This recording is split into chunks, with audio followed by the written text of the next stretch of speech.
professora Miriam. Bom, então, continuando aí de onde a gente parou, né?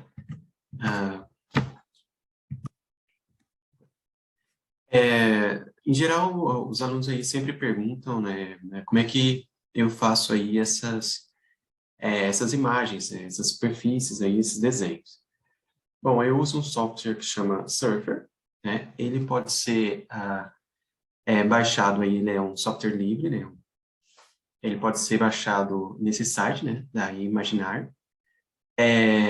Nesse site também você tem aí algumas coisas interessantes, né? Você tem aí outras superfícies, tem aí alguns filmes que eles fizeram de deformação de superfície, tem bastante coisa legal aí que vocês podem olhar aí no tempo livre de vocês. Então, só para responder essa pergunta, eu uso aí o software Surfer para fazer as superfícies. Muito bem. Então, um flashback aí do programa do mini curso, né? Na aula passada a gente viu aí uma noção básica do que seria uma singularidade, né? Do ponto de vista aí que eu trabalho, né? Nós vimos aí uma breve introdução à teoria e a gente deu uma passeada também em alguns temas de pesquisa, né? Eu gostaria de falar de mais temas de pesquisa interessante aí na teoria de singularidade. Mas eu acho já melhor a gente começar, então, já a parte 3, que seria de classificação topológica de curvas planas. Muito bem. Então, rapidinho aí, um flashback, é sempre bom lembrar o que a gente viu na aula passada. Nós vimos aí um pouco da história da teoria de singularidades, né, os autores aí, os principais fundadores aí, que têm os seus trabalhos aí como referência na teoria de singularidades. Nós vimos aí rapidamente uma breve noção da teoria de catástrofes. Começamos a ver aí a noção a definição de singularidade de aplicações de Rn para Rp ou de Kn para Kp, dependendo aí o K se é real ou se é o corpo dos complexos, que essencialmente era aí você fazia a matriz jacobiana, né, num certo ponto P, e aí se essa matriz não tivesse posto maximal, então o ponto P era um ponto singular da sua aplicação F.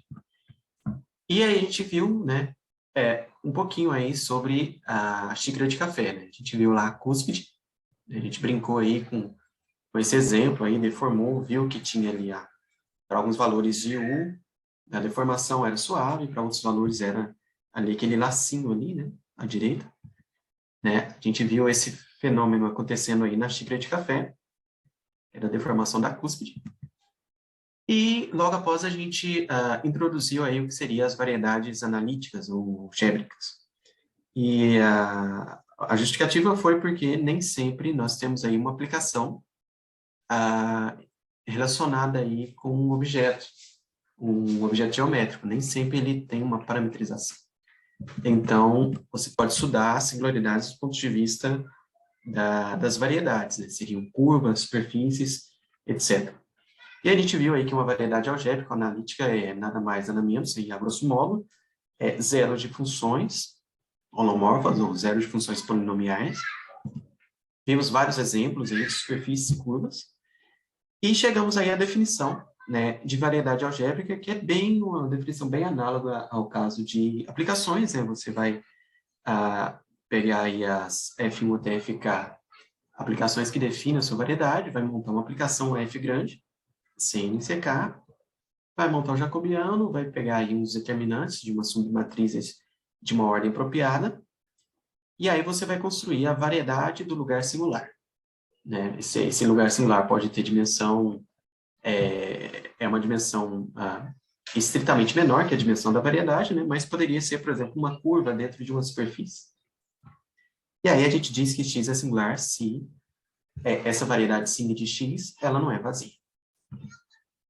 E aí, como ilustração, né, a gente viu aí um pouquinho de relatividade geral, né? Os buracos negros são aí singularidades de tecido espaço-tempo, com uma certa contextualização aí, né? A definição, vale ressaltar que a definição de singularidade na física ela é um pouquinho distinta do que a gente está acostumado a trabalhar em matemática. Então, assim, não é exatamente a mesma coisa. Eu fiz aí uma adaptação da teoria para a gente poder ilustrar, né? E a gente terminou a aula aí mostrando aí as superfícies recordistas, né? Aí a gente viu aí que seria uma superfície algébrica de grau D, e a pergunta era, né, quantas singularidades, né, qual que era o número máximo de singularidades que uma superfície algébrica de grau D admite. E um resumo aí dessa parte, tá aí as 5 superfícies, né, de grau 2 até 6, tendo aí o número máximo de singularidades, que é 1, 4, 16, 31, 65, e tinha deixado um problema em aberto aí, que era dever de casa, alguém fez, se alguém fez, se manifeste, não, brincadeira, isso é uma conjectura já aberta há muito tempo, e a gente sabe aí que a resposta está entre 99 e 104, né, que é o número máximo de singularidades isoladas que uma superfície algébrica de grau 7 pode ter. Tudo bem.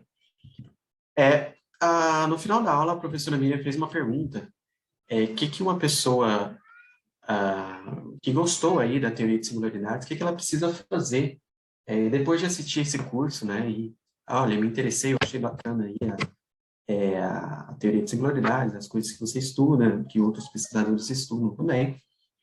Bom, a primeira coisa é se inscrever aí no programa de pós-graduação, departamento, né, da UFPB, né, pode ser a nível de mestrado, a nível de doutorado.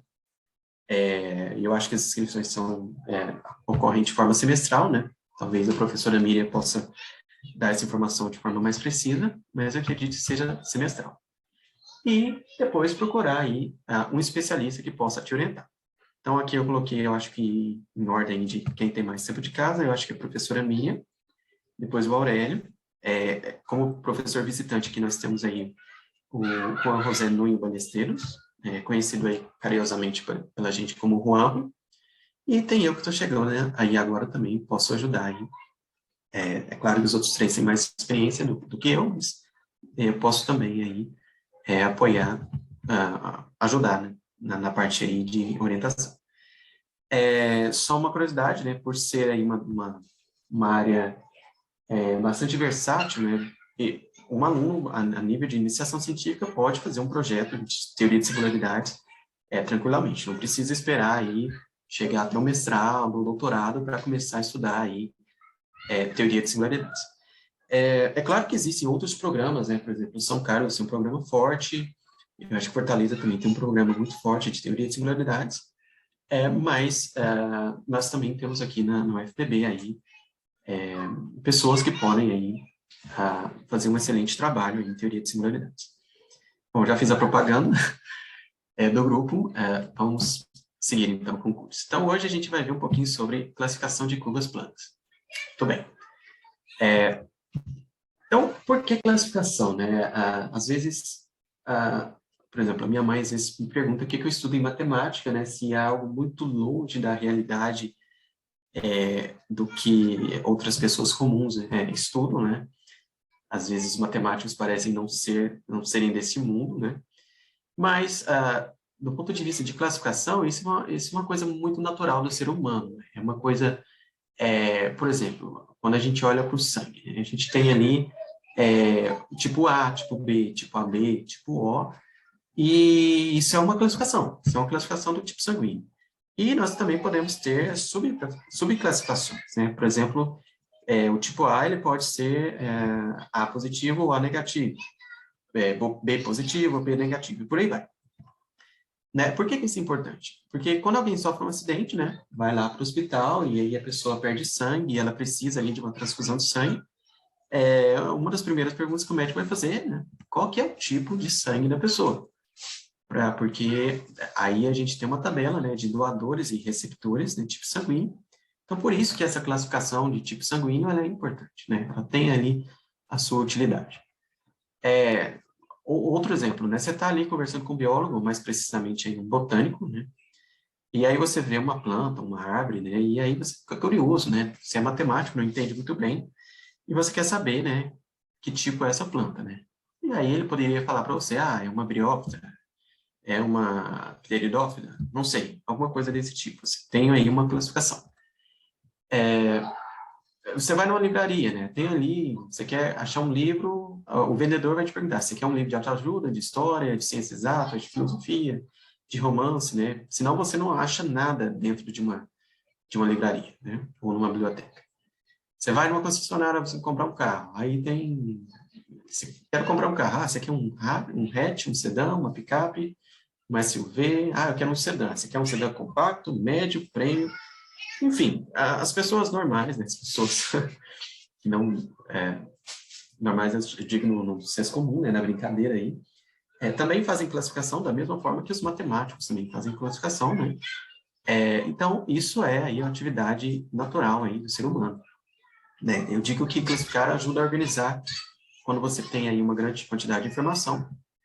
E uma vez que essa informação ela já esteja aí organizada, né, a gente pode entender melhor aí o contexto geral que a gente está trabalhando. Muito bem, então, o que nós singularistas, o que a gente classifica, né? O que nós singularistas classificamos? Só um comentário, a questão da classificação, para mim, ela é tão forte, que mesmo quando eu estou lavando louça, aqui em casa eu separo os copos, os pratos, os talheres, lavo primeiro os copos, todos os copos, depois todos os pratos, e por aí vai. Eu pego um grupo, né, um extrato ali de cada vez, para não misturar. Para mim, me ajuda, é mais fácil para mim. Já a minha esposa não, ela já lava tudo sem ordem, completamente aleatório. Bom, então o que a gente estuda, né? Então, hoje a gente vai ver um pouquinho aí do que seria aí uma das vertentes de classificação dentro aí da área de curvas planas. Então, seja W, o espaço topológico, e P, um ponto nesse espaço topológico W, né? Dizemos que dois subconjuntos X e Y de W são equivalentes no ponto P, se existe uma vizinhança aberta U de P, tal que X dentro dessa vizinhança U, né, e Y intersectado com essa vizinhança U, esses dois conjuntos são iguais. Então, está aí um desenho, uma ilustração. Você tem, por exemplo, duas curvas, uma curva vermelha X e uma curva azul Y, e elas podem ser aí distintas, né? Você olha para o desenho da curva X, ele não é o mesmo desenho da curva Y. Mas ali numa vizinhança da origem, na vizinhança U, você tem que as duas curvas coincidem, né? São ali o mesmo conjunto de pontos, né? E essa definição, né, eu coloquei ela aqui no contexto geral, né, no contexto de espaços topológicos, né, não necessariamente está restrito aí para curvas, porque essa é uma noção muito importante na matemática, é a noção de germe. Então é fácil checar que essa relação, essa definição de equivalência é uma relação de equivalência, né? E uma classe aí de equivalência de X em P, ela é chamada de germe de X em P. E a gente denota por esse par ordenado aqui, X, P. Então, aí, para simplificar, né, em vez de olhar e dizer toda vez que a gente quer olhar ali para X intersectado com U, às vezes eu vou omitir esse U, vou dizer apenas X, mas na verdade ali eu vou estar querendo olhar aí uma curva apenas do ponto de vista local. Então, X intersectado com U, ele é chamado de representante do germe, né? Onde esse U aí é uma vizinhança relativamente aí pequena em torno do ponto P. Muito bem. Então, seguindo aí. Então, para a classificação de curvas planas, né, como a gente está aqui interessado num problema local, sempre aí vai ter aí uma vizinhança U de X, né, com a topologia euclidiana usual, induzida de Cn, suficientemente pequena, e que contém a origem, né, que é o ponto singular de X. E por simplicidade, em vez de colocar um ponto P, né, que seria aí, digamos, o mais genérico possível, eu vou considerar sempre a origem. E aí, quando eu era aluno, né, eu falava, por quê, né? Não pode considerar um ponto P fora da origem e tal. Bom, isso é uma coisa de simplificação da teoria, né? Você pode sempre escolher uma mudança de coordenadas, ou você pode colocar o seu sistema de coordenadas ali naquele ponto P e chamar aquele ponto de origem do sistema. Então, é só uma simplicidade mesmo da teoria, né? Considerar ali o ponto singular como sendo a origem. Então, o que é uma curva plana, né? Todos nós temos aí uma noção intuitiva do que seria aí uma curva plana, mas nós precisamos definir, né? Em matemática, a gente sempre precisa definir bem os objetos. Então, para nós aí, antes de eu definir o que seria uma curva plana, eu preciso definir aí o que seria o anel das séries formais das variáveis x e y. Então, é esse anel aí, C, com dois colchetes, né, x e y.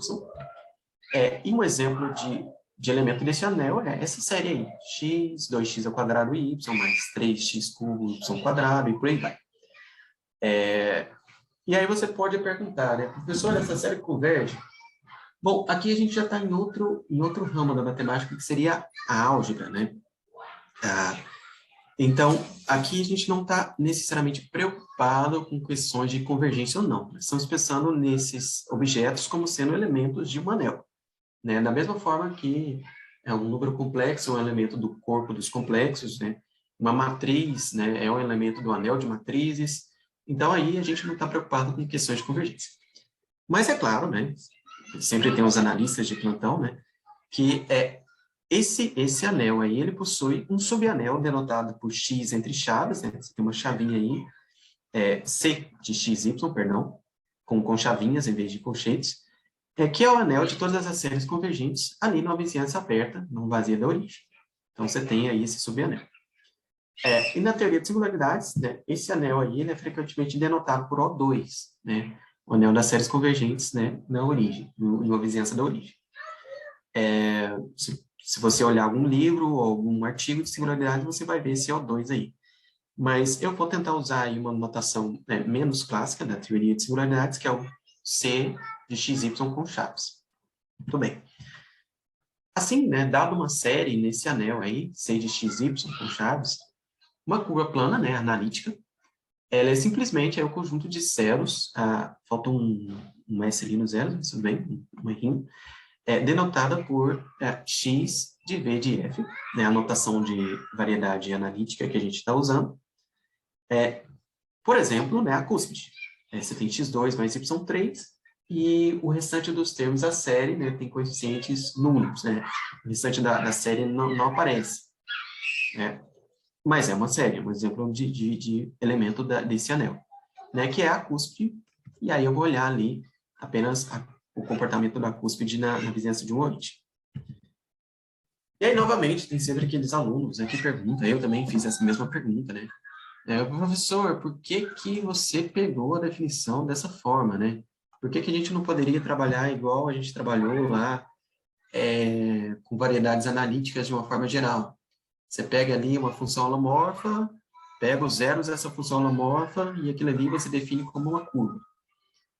Bom, a razão para trabalhar com aí, por que que a gente trabalha com séries convergentes, é que, como a gente está olhando na vizinhança de uma origem, você sempre pode aproximar ali uma função holomorfa, né? Você pode definir uma curva como zero de uma função holomorfa, mas quando a gente pega o germe dos zeros dessa função holomorfa, você tem ele uma classe de todas as funções, os zeros de todas as funções que coincidem aqui nessa vizinhança 1, e vai existir uma série convergente que vai se aproximar dessa função holomorfa que você considerou os zeros, né?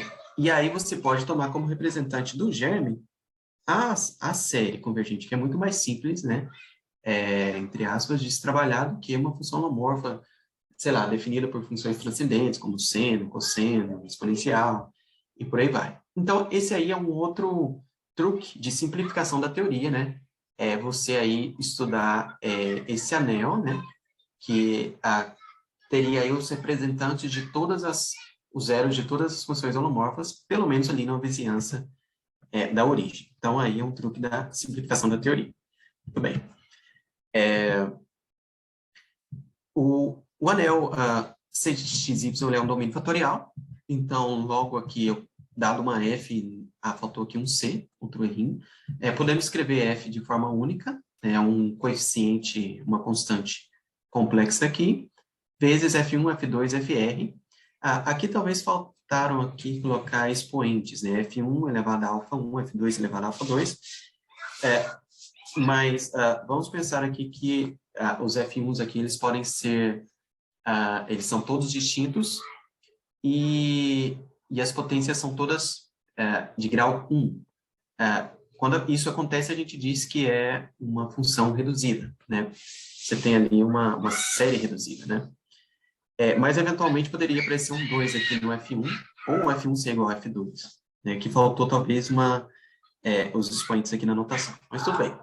A ideia é que você tem uma série, você pode fatorar essa série, e os zeros de cada fator te dá uma nova curva. Por exemplo, os zeros da F1 te dá uma curva x1, os zeros da F2 te dá uma curva x2, os zeros da F3 te dá uma curva x3, e por aí, e assim por diante. Né? Que também são curvas planas, né? E a gente chama essas curvas de ramos. Ramos da nossa curva x, ou em outra notação, né? Em alguns artigos chama de componentes irredutíveis. Né? E aí, apenas uma anotação, né? Uma curva ela é irredutível, né?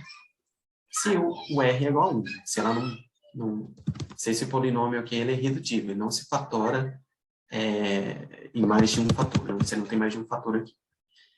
Um exemplo de curva irredutível é a cúspide. Você tem ali a cúspide como exemplo de curva irredutível. Muito bem. Então,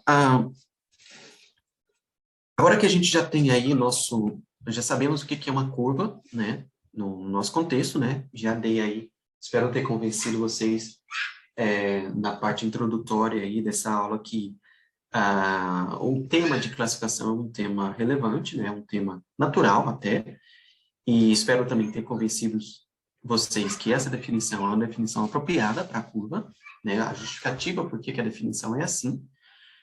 Então, a gente agora vai entrar no que seria a classificação, né?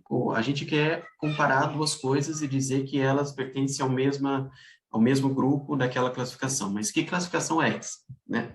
Então, vamos aí para a noção de equivalência topológica. Né? Então, sejam x e x', né, germes de variedades analíticas, em CN. Aqui eu vou dar a definição um pouco mais geral, né, não necessariamente para curvas, essa definição ela vale no contexto mais geral, por isso que eu coloquei germes de variedades analíticas em CN. E sejam aí x e x', né, contidos numa vizinhança U, representantes. Então, vou tomar representantes.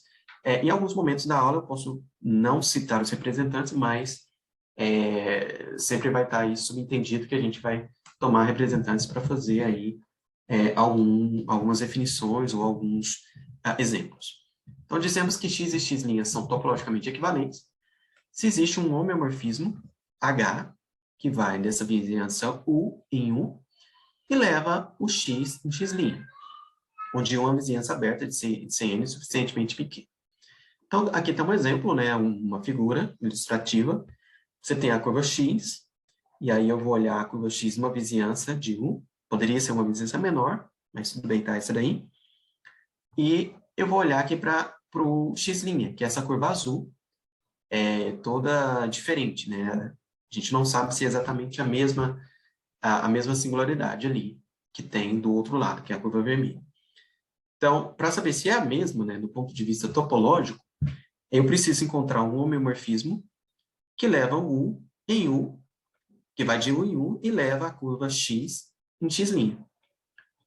Encontrar um homeomorfismo que leva x em x' é relativamente fácil, né? Você olha ali para o desenho, vê que as duas são irredutíveis, talvez intuitivamente é fácil construir uma aplicação contínua que leva uma na outra e que tem inversa contínua. Mas a grande ideia aqui, a grande noção importante aqui é que não basta levar x em x', você tem que levar a vizinhança inteira em vizinhança inteira dessa forma, da forma que leva x em x', mas com uma vizinhança ali, entendeu? Então, esse que é o grande, a parte importante da definição. Né? A vizinhança U ali, ela é importante. Bom, e aí você pode dizer, mas por que você quer um homeomorfismo, né? Bom, como a gente quer estudar a topologia dessas curvas, quando a gente olha aí tem uma disciplina, não sei se aqui no programa eu ofereci essa disciplina, que é a disciplina de categorias. Quando você tem aí um ambiente que você está trabalhando, por exemplo, eu vou estudar espaços topológicos. Então, espaços topológicos, ele é considerado como se fosse uma categoria, né? Um ambiente ali onde você tem os objetos, você tem as aplicações, e aí dentro desse ambiente você tem os isomorfismos. E aí, no ambiente, né? Eu não vou dizer categoria, porque talvez nem todos fizeram aí um curso de categoria, né? Talvez não conheçam essa noção, mas vamos dizer aqui, no ambiente dos espaços topológicos, quem são os isomorfismos? Né? Os isomorfismos são os homeomorfismos. Quando você está trabalhando com conjuntos, né? No ambiente dos conjuntos, você tem ali os objetos, que são conjuntos, e você tem as aplicações, né? Que são aplicações entre conjuntos. E quem são os isomorfismos? São as aplicações bijetoras. Você tem uma bijeção entre dois conjuntos, então eles são isomorfos. Outro ambiente, espaços fatoriais, né? Você tem ali as aplicações lineares e bijetoras, né? E por aí vai. Então, cada ambiente ele tem ali a sua noção de isomorfismo para dizer que dois objetos são isomorfos. Então, eles são, daquele ponto de vista, naquele ambiente, eles são a mesma coisa. São considerados como o mesmo objeto. Então, por isso que, como a gente quer estudar equivalência topológica, por isso que eu defini aí com homeomorfismo. Mas, com um bom matemático, né, você olha aí você poderia, talvez, querer estudar essa classificação de um outro ponto de vista, né? Você poderia dizer que dois objetos são equivalentes, né? Duas curvas são equivalentes, se H, em vez de ser um homeomorfismo, ele é um isomorfismo analítico, né? Você está olhando agora do ponto de vista de variedades analíticas, e aí você tem ali um diffeomorfismo, né? Se for real, um biolomorfismo, se for complexo. Um biolomorfismo, ele é um isomorfismo analítico, né? O que a gente chama de isomorfismo analítico. E aí você está estudando uma classificação, uma equivalência muito mais forte, né? Muito mais rígida, né? Um isomorfismo analítico, ele é, em particular, um homeomorfismo, mas nem todo homeomorfismo é um isomorfismo analítico, né? Ou você poderia usar, por exemplo, eu quero, então, um homeomorfismo, mas com uma propriedade adicional. Quero que ele seja biliptis, né? Que ele é liptis e com inversa liptis também. Então, você poderia aí criar a sua própria definição, né? Colocar aí as propriedades que você deseja estudar na sua classificação, né? Mas, nesse curso aí, a gente só vai ver, por enquanto, a equivalência topológica. Só um comentário aqui, essa equivalência, ou melhor, a classificação analítica, né, que é por isomorfismos analíticos, isso era um problema aberto até algum tempo atrás, acho que até uns 2 ou 3 anos atrás, isso era um problema aberto, ele foi resolvido agora recentemente pelo Marcelo Escudeiro, Maria Helenice, e também uma parte do trabalho teve a colaboração do Abramo Efes. É um trabalho super interessante, acho que a professora Helenice já deu aí algumas palestras sobre esse assunto, mas fica aí para um outro dia, classificação analítica. Muito bem, então, espero ter motivado vocês aí, que a definição ela é também apropriada, né, do ponto de vista aí de classificação. E aí, uma vez que você entende a definição, né, de classificação, a pergunta natural é como que a gente pode decidir se duas curvas planas são topologicamente equivalentes ou não? Sempre quando a gente dá uma definição, a gente não quer, às vezes a definição é tão complicada que você não quer ali efetivamente construir esse homeomorfismo, né, ou mostrar a existência desse homeomorfismo para dizer que esses dois objetos são topologicamente equivalentes ou não. Ou seja, esse é um caminho braçal muito duro, né? Acho que não é muito aí eficiente. Então, a ideia é buscar invariantes. Então, aí nós vamos aí para a busca de invariantes. Um exemplo de invariante, por exemplo, quando você está estudando topologia, você vê que se você tem dois espaços que são homeomorfos, né? Se um era conexo, o outro também tem que ser conexo, porque eles são homeomorfos. Então, conexidade, ele é uma noção, né, invariante aí da topologia, né? Ele é um invariante topológico, né? Quando você está estudando espaço topológico. Então, a ideia é mais ou menos essa, mas a gente está buscando aqui, né, nesse curso, invariantes numéricos, né? A gente vai calcular um número, né, e esse número, dentro da classe ali, de equivalência, ele vai ser o mesmo, né? Bom, então, continuando, só um comentário aqui, uma observação.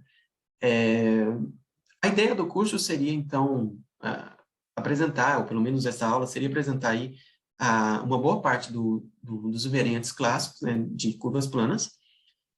Então, para ganhar tempo, né, e para que vocês possam aí ter uma visão geral um pouco mais completa, eu vou tentar aí omitir todas as demonstrações, né? Mas as provas da maioria dos resultados podem ser encontrados no livro Groel, que é uma excelente referência aí do assunto, e é um livro também acessível aí para estudantes de mestrado, doutorado, até mesmo final de graduação. Talvez aí já consiga ler uma boa parte aí do capítulo de curvas. E também uma outra observação, né, uma boa parte dos resultados são resultados clássicos, né, já consolidados aí na literatura. Também vou omitir aí os autores originais, né, quando aparecer, então, um teorema, um resultado que não tem nome, não significa que esse teorema é meu. Eu vou dizer quando algum resultado, eu vou apresentar algum resultado que seja de minha autoria, né, e também, né, para ganhar tempo, né, eu sempre gosto aí de contar um pouco de história, a origem dos resultados, mas eu vou tentar evitar isso, fazer esses comentários históricos aí, pelo menos a maioria dos resultados. Bom, então, feito aí essas considerações,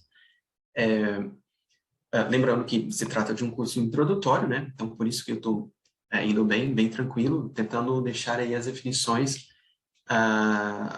de forma elementar, da melhor forma possível. Bom, então, a primeira invariante, né, bem natural aí, é o número de ramos. Então, você tem uma curva com vários ramos, né, e aí o lema 1 é se x e x' são curvas planas, topologicamente equivalentes, então, o número de componentes irredutíveis de uma é igual ao número de componentes irredutíveis da outra, né. Então, aqui está um exemplo, né, você tem a cúspide e você tem duas retas cruzando ali na origem, né, ilustrada por esse desenho aí, essas duas retas azuis. E aí é fácil ver que elas não são topologicamente equivalentes. O número de ramos é diferente. Na curva vermelha tem só um ramo, e na curva azul tem dois ramos. Então, se existisse um homomorfismo de uma vizinhança de x que levasse x em x', né, U em U, que leva x em x', a restrição também seria um homomorfismo. Então, você poderia construir um homomorfismo de x em x', você tira a origem, você tirou a origem, e aí você conta o número de componentes conexos. E aí, lembrando que conexidade é um invariante topológico, né? Então, o número de componentes conexas não é o mesmo.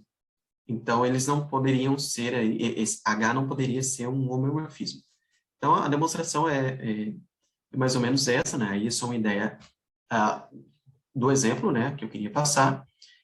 E aqui só uma observação bem delicada, que é o seguinte: os desenhos, né? Eu amo fazer desenhos, eu acho que vocês já perceberam isso, né? Eu gosto muito, eu acho que uma imagem, ela vale por 1000 palavras, né? E, para mim, isso também vale na matemática, sempre quando eu estou estudando alguma coisa aí, tanto do ponto de vista algébrico, quanto do ponto de vista geométrico, eu sempre gosto ali de fazer alguns desenhos para tentar entender ali a definição, né, ou o resultado que eu estou estudando. Mas, lembrando aqui, a gente está trabalhando com objetos em C2, são objetos complexos, e não em R2. Então, os desenhos que eu estou fazendo aqui são imagens reais, né? Seria aí esses objetos em C2, mas apenas os pontos que estão, os pontos reais, né? Os pontos que estão em R2. Então, os singularistas costumam dizer que o C, ele é desenhado de perfil, né? Quando você vai desenhar uma reta complexa, você desenha ela de perfil. Então, a brincadeira é essa, né? Você tem aqui, você aprende lá no ensino médio, né, que os complexos, você tem o eixo X, né, que é o eixo real, e o eixo aqui imaginário, que imaginário é um número ruim, é uma notação ruim. Acho que o Gauss disse que os números imaginários deveriam se chamar laterais, né, tem uma razão para isso, mas, enfim, ficou esse nome horrível. Aí você tem um plano complexo. Esse é o plano complexo, né? Que tem, que a gente é acostumado. Aí você inclina ele um pouquinho e inclina mais um pouco até ele ficar de perfil. Pronto, esse aqui é C para nós, que é uma curva e tem dimensão complexa 1. Então, C é uma curva, uma reta, tem dimensão complexa 1. Mas, se você for olhar do ponto de vista real, né, se você mergulhar C dentro de R2, fazendo a identificação aí dos pares, você vai ver que ele tem dimensão real 2. Então, a cúspide, que tem dimensão complexa 1, que a gente está desenhando como uma curvinha assim, na verdade, ela é um objeto, se a gente fizer a identificação em R4, ele é um objeto real, dimensão 2, que deveria ser mais ou menos assim. Não é exatamente assim, porque a gente não consegue desenhar uma superfície em R4, né? Mas seria mais ou menos assim. E duas curvas, duas parábolas, por exemplo, se tocando em um só ponto aqui, na origem, seria duas superfícies assim, superfícies reais, se tangenciando apenas ali na origem, né? Então, essa aí é só um cuidado aí com os desenhos, que talvez alguma coisa não possa fazer sentido nos desenhos, né? Mas é porque ali a gente tem essa limitação aí das dimensões. Bom, muito bem. Então, seguindo aí, quando a gente tira um ponto, né? Tirou o ponto aqui da cúspide, tirou um ponto aqui dessas duas curvinhas aqui.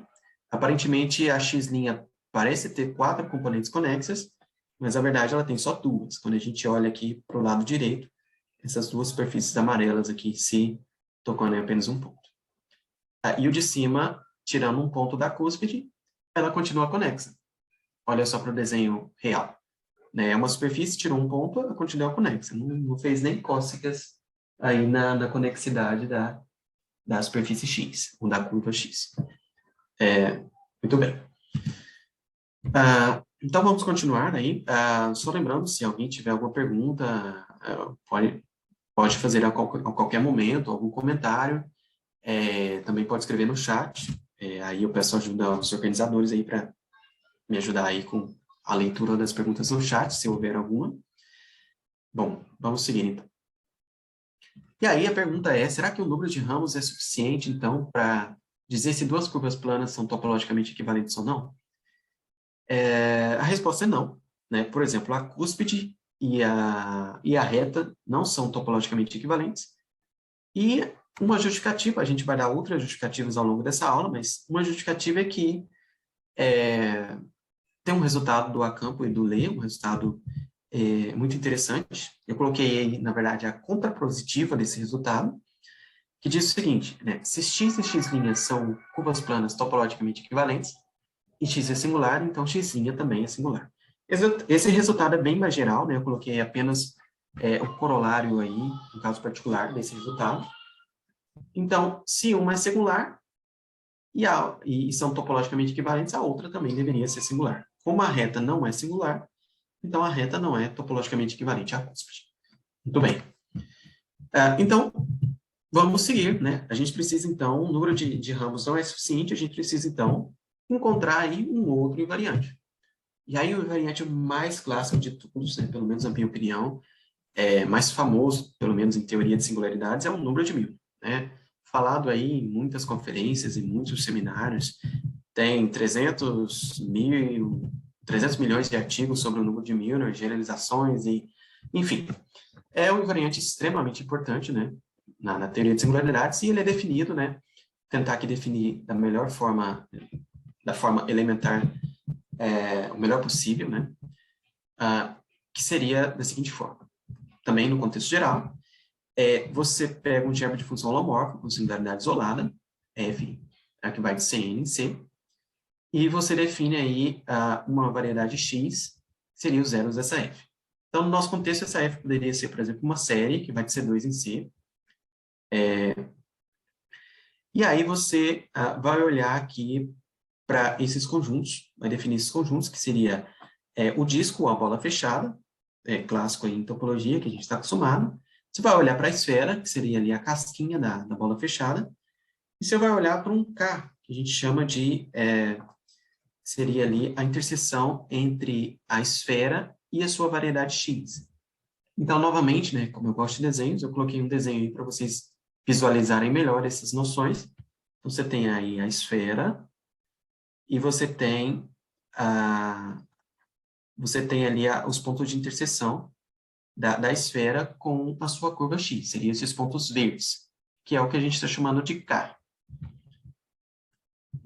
E aí, a nossa aplicação ela vai de Cn em C, né? E o x é exatamente a pré-imagem do zero, né? Que seria ali onde a aplicação f, né, é igual a zero. E aí, qual que foi a ideia do Miller? O Miller, então, ele definiu aí uma aplicação φ que vai da esfera de raio epsilon, né? Você pode diminuir essa esfera aqui, e você vai tirar esses dois pontos, né? O K, você vai tirar os pontos de interseção da superfície x, da variedade x, com a casquinha, e essa aplicação vai chegar em S1 da seguinte forma. Primeiro você você pega um ponto na esfera de raio epsilon menos K e faz a f dele vai chegar em C, né? Você tem um ponto em Cn, um ponto da esfera em particular é um ponto de Cn, você faz a f, e aí você divide pela norma. Quando você divide pela norma da f de z, você cai em S1. Então, aí, essa aplicação aqui, ela está bem definida, tá? Tudo certinho. E aí, o Milnor, ele considerou as fibras dessa aplicação, né? Fibra é só um nome chique aí para pré-imagem. Para pré-imagem aí de um valor no contradomínio. Então, aí você tem aí a fibra de A pertencente a S1, que ele chamou de F-θ. E aí, em 1968, ele mostrou que para um epsilon pequeno, né, existe esse epsilon pequeno, o S epsilon menos o K, ele é um fibrado diferenciável localmente trivial sobre S1 com fibra F-θ. Se você não sabe o que é isso, não tem problema, essa é só a construção mesmo do número de Milnor. Existem outras formas equivalentes de se calcular esse número, mas eu estou apresentando aqui a definição original. Né? Tal que, né, cada fibra tem um tipo de homotopia de um buquê de esferas Sn-1. E aí, ele definiu, né, que o número desse buquê de esferas, ele seria aí um número, né, chamado de mid-F. Né? A princípio não era número de Milnor, mas ficou conhecido aí na literatura depois, né, como número de Milnor, em homenagem ao Milnor que ele definiu esse número, né, ele fez essa construção. Muito bem. Bom, então, em particular, aí, retornando ao caso de curvas planas, nós temos que o número de Milnor ele pode ser calculado dessa forma, né? Você pode calcular o número de Milnor de outra forma, que seria aí usando uma dimensão de uma álgebra. Você tem aqui o anel das funções convergentes, né, das séries convergentes, que é o C entre chaves e xy, e aí você faz o quociente pelo ideal gerado pelas derivadas parciais da sua f. A f que gera ali a sua curva, né? Que é os zeros da sua curva. E aí, essa dimensão, ela é exatamente o número de Milnor. Isso é uma coisa fantástica. Você sai de uma coisa topológica, né? É algo bem, bem topológico mesmo. E você consegue calcular isso com álgebra. Você consegue calcular ali com um objeto algébrico, né? Com uma dimensão sobre um espaço fatorial sobre C, né? Espaço fatorial complexo. Bom, e por que isso é importante? Porque o número de Milnor ele é um invariante topológico, né? Então, se x é igual a v de f, né, definimos o número de Milnor de x no ponto zero, denotado por mi de x, como sendo aí o número de Milnor da f que define a sua curva x, né? Ou hipersuperfície x, no caso geral. E aí o Milnor mostrou, né, exatamente esse resultado, né? Se x e xy são curvas planas topologicamente equivalentes, então o número de Milnor das duas coincide, né? Tudo bem. E aí você pergunta, mas como que a gente poderia calcular, então, o número de Milnor? Então, tem duas formas. Pode ir para a definição, né? Ou você pode usar esse lema que eu apresentei, né? Esse resultado aí, né? Pode ser calculado como esse quociente. É claro que existem outras formas também, mas nessa aula a gente vai ver só essas duas. Então, vamos para um exemplo aí. Bom, a gente tem aqui a curva x3 mais y4, né, em C2, e eu coloquei para vocês aí o que seria o número de Miller dessa curva x3 mais y4. Então, usando a formulinha, tem duas dimensões aqui, desconsidera uma aqui, é só uma. Então, o número de Miller da x, ele vai ser, então, a dimensão sobre C dessa álgebra. Então, eu tenho que calcular as derivadas parciais de x3 mais y4. Bom, a derivada parcial em relação a x é 3x², em relação a y é 4y3. E aí, como é que a gente faz esse cálculo desse quociente, né? Um truque seria aí eu fazer aí, olhar para os geradores do C de xy, como um C espaço vetorial. É claro que o C de xy, como um C espaço vetorial, ele é um espaço de dimensão infinita, né? O que você está tentando é gerar todas as séries com um conjunto de geradores, né? Mas você tem ali infinitos monômios, e cada monômio ele pode ser considerado como um gerador. Então, aí um conjunto de geradores bem canônico mesmo é o conjunto de todos os monômios com a constante 1. Então, esse daqui é o conjunto de todos os geradores do C xy. E aí, as derivadas parciais, né? Como esse aqui é um ideal, a gente pode multiplicar por 1/3, esse 3 aqui, então, ele multiplicar por 1/3 vira 1, então você vê que o x2 está nesse ideal. Da mesma forma, esse 4 também não vai atrapalhar, você pode multiplicar por 1/4, e aí você vê que o y3 está no ideal. Então, esses dois elementos, né, o x2 e o y3, que eu coloquei de vermelho, eles são dentro desse ideal. Só que como ele está no quociente, significa que nessa álgebra, o x2 e o y3, eles estão na classe do zero, ou seja, o x2 é igual a zero e o y3 é igual a zero, né, a grosso modo.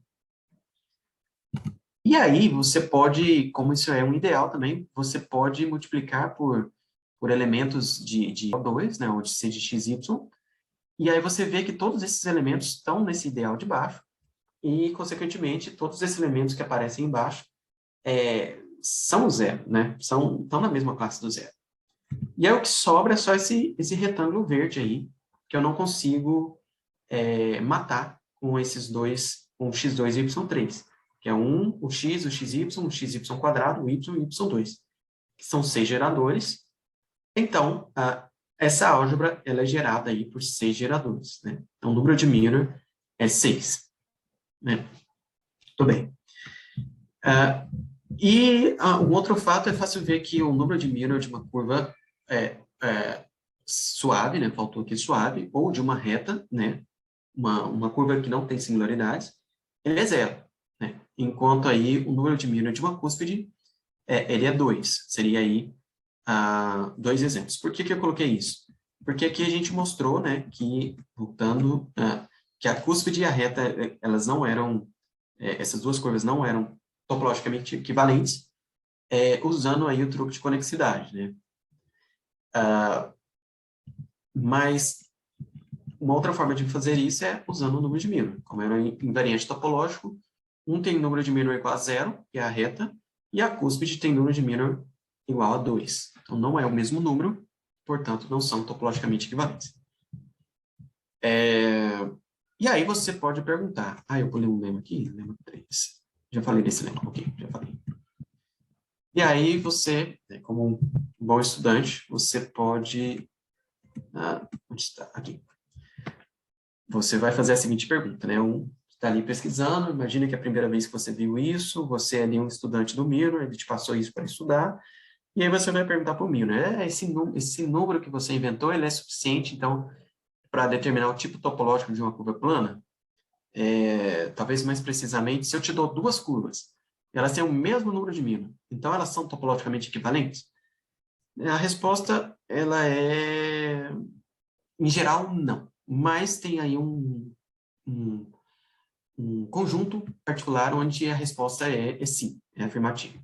Que é o seguinte, quando você tem uma curva, e aí você deforma essa curva e cria uma outra curva y, né, a partir da curva x, né, a curva y vem de uma deformação, então sim, a curva x e a curva y são topologicamente equivalentes, somente se o número de Milnor das duas é o mesmo. Né? Então, isso em famílias, né? Quando você tem uma família ou quando você tem uma deformação, então, é verdade, né? Isso resolveria o problema. Isso aí é um famoso teorema, né? O teorema de Lee-Ramanujan. É um teorema bem geral, né? Serve para outras dimensões, com exceção de n igual a 3, né? Para superfícies. Quando você tem aí C3, né? Hipersuperfície de C3. Mas, em geral, que é o contexto que a gente está trabalhando ali para curvas, para pares de curvas, né? Quando você pega duas curvas, não necessariamente você tem uma deformação que leva uma na outra, a resposta é negativa. E aí, o exemplo que eu posso apresentar para vocês, né, seria esse, né? Você pega aqui a curva x2, y5, e você pega três retas se cruzando aqui em um único ponto, né, na origem, e aí você calcula o número de Milnor, e você vê que o número de Milnor é 4. Né? Então, só que essas curvas não são equivalentes, não são topologicamente equivalentes. E aí você vai dizer, professor, mas eu acho que eu ainda não estou bem convencido aí, eu acho que esse exemplo não é muito bom, porque nós já sabíamos aí, do slide anterior, né, aqui, nós já sabíamos que o número de ramos é um invariante topológico, né? O número de ramos deveria ser o mesmo, né? E nesse exemplo você pode ver que essa curva x2, y5, ela é irredutível. Aparentemente, a gente olha aí para o desenho e, de fato, ela é irredutível. E a curva y tem 3 ramos, né? Tem 3 componentes irredutíveis. Então, eu já sabia já poderia saber que essas duas curvas não são topologicamente equivalentes, mesmo sem calcular o número de Milnor, né? Então, é conveniente, então, fazer a outra pergunta, né? Então, vamos juntar aí número de ramos, né, mais a informação do número de Milnor. Aqui não significa que eu estou somando aí os dois números. Estou somando as informações. Né? Você tem essa informação e essa informação. Será que isso, então, determina o número de Milnor? Perdão. Será que isso determina o tipo topológico? Perdão. E aí a resposta é negativa, né? Você tem esse outro exemplo aí.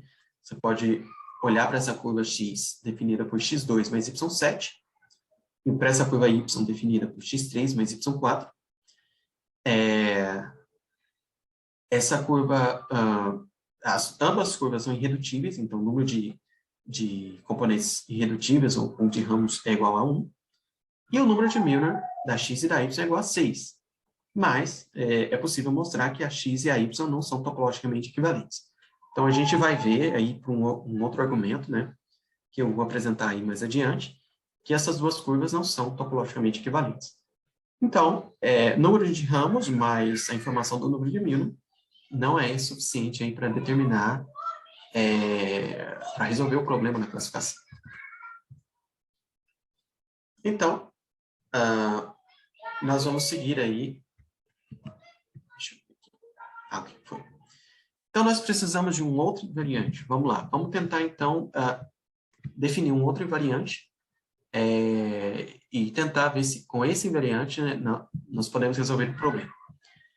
Então, aqui nós temos aqui, vamos olhar para uma série, né? Seja f em c de xy uma série reduzida.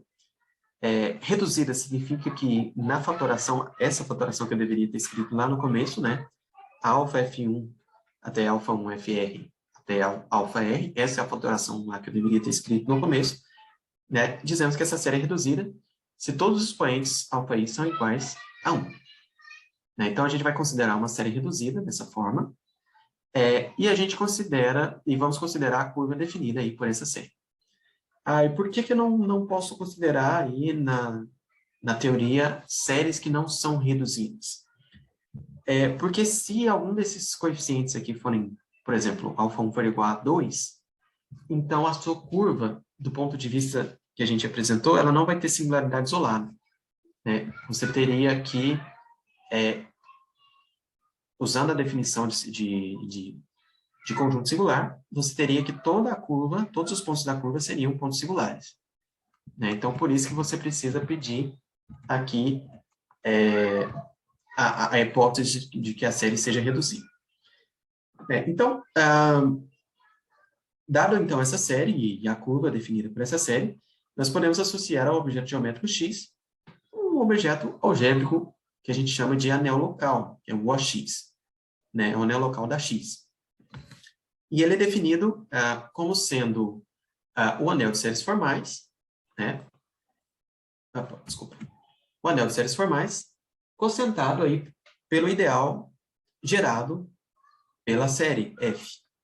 Então, esse aí é o anel local da sua variedade X. Na verdade, é isomorfo a essa álgebra, né? A definição é um pouquinho diferente, mas eu usei uma definição equivalente. Bom, então, aqui é uma coisa fantástica da teoria de singularidade, e também, na verdade, isso vem da geometria algébrica, que é, você tem um objeto geométrico, e aí você pode associar um objeto algébrico, e você pode fazer uma ponte entre os dois mundos. Você não precisa considerar a matemática como sendo coisas, áreas disjuntas. Por exemplo, eu estudo álgebra, eu estudo geometria, né? Mas você poderia tranquilamente ter um problema de geometria que você resolva com álgebra, né? E isso acontece muito na teoria de singularidades. Nós temos aqui um objeto geométrico, que é uma curva, e nós vamos aqui associar um objeto algébrico, e vocês também viram aí o número de Milnor, ele pode ser calculado de uma forma algébrica, e aí você calcula alguma coisa no mundo algébrico e traz pela ponte essa interpretação ou esse resultado para o mundo geométrico e tem ali algumas conclusões, né, alguns resultados na parte geométrica. E vice-versa. Tem algumas coisas que você vê na geometria e você olha ali para o lado algébrico e você tem ali alguma coisa acontecendo ali na álgebra. Então, isso é uma coisa bem legal de se fazer, né? Você pode trabalhar aí com outras áreas da matemática também.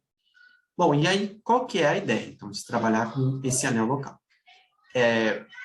A gente pode a gente pode estender esse anel da seguinte forma.